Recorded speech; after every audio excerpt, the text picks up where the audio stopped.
প্রথম কন্যা সন্তান হলে আল্লাহ 5টি পুরস্কার দান করেন। আমার প্রিয় ভাই ও বন্ধুরা, অনেক সময় সমাজের ভিতরে আমাদের যখন কন্যা সন্তান হয় কারো, আমরা মনে করি তারা হচ্ছে অপয়া, তারা হচ্ছে দুর্ভাগা, কন্যা সন্তান হওয়া মানে ছোট হয়ে যাওয়া। কিন্তু না, কন্যা সন্তান আল্লাহ তাআলা তাকেই দেয় যাকে আল্লাহ তাআলা খুব বেশি পছন্দ করেন। কন্যা সন্তান যদি ফার্স্ট কারো সন্তান কন্যা হয়, তাকে আল্লাহ তাআলা 5টি পুরস্কারে পুরস্কৃত করেন। ফার্স্ট, 1 নাম্বার হচ্ছে রাসূল করিম সাল্লাল্লাহু আলাইহি ওয়াসাল্লাম জানিয়ে দিয়েছেন, যার ঘরে একটি কন্যা সন্তান তার ঘরে একটি জান্নাত। রাসূলকে বলা হলো, ইয়া রাসূলুল্লাহ, তাহলে 2টি কন্যা সন্তান, রাসূল বললেন 2টি জান্নাত। ইয়া রাসূলুল্লাহ, 3টি সন্তান, রাসূল বললেন 3টি কন্যা সন্তান যার ঘরের মধ্যে, আল্লাহ তাআলা তাকে 3টি জান্নাত দান করে দেয়।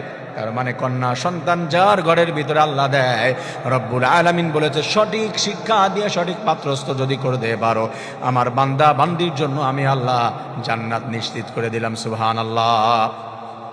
আবার প্রিয় ভাই বোনেরা, আল্লাহ রব্বুল আলামিন তার হাবিবের মাধ্যমে জানিয়ে দিয়েছেন, প্রথম কন্যা সন্তান যার হবে আল্লাহ তাআলা তাকে জাহান্নাম থেকে মুক্তি দান করে দিবে।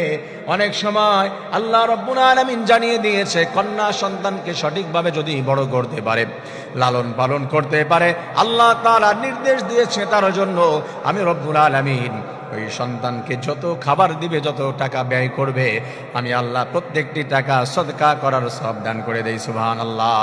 আমি রব্বুল আলামিন এটার মাধ্যমে হাসরের ময়দানে আমার বান্দা বান্দিকে আমি জান্নাত দান করে দিব, জাহান্নাম থেকে মুক্তি দান করে দেব। সুবহানাল্লাহ। আমার প্রিয় ভাই বোনেরা, 3 নাম্বার যে পুরস্কার দেওয়া হবে, রাসূল করিম সাল্লাল্লাহু আলাইহি ওয়াসাল্লামের সান্নিধ্য লাভ করবে।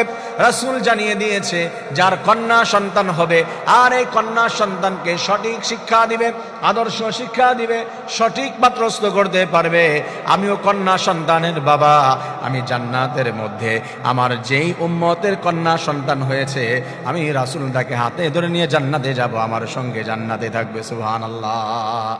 আমার প্রিয় ভাই বোনেরা, 4 নাম্বার যে পুরস্কার আল্লাহ তাআলা দিবেন সেটা হলো, আল্লাহ তাআলার পক্ষ থেকে আল্লাহ রহমত বরকত দিয়ে ওই ঘরটা ভরপুর করে দিবেন। রাসূল জানিয়ে দিয়েছেন, যে ঘরে কন্যা সন্তান থাকে আল্লাহ ওই ঘরে বৃষ্টির ন্যায় রহমত নাজিল করে দেয়। সুবহানাল্লাহ।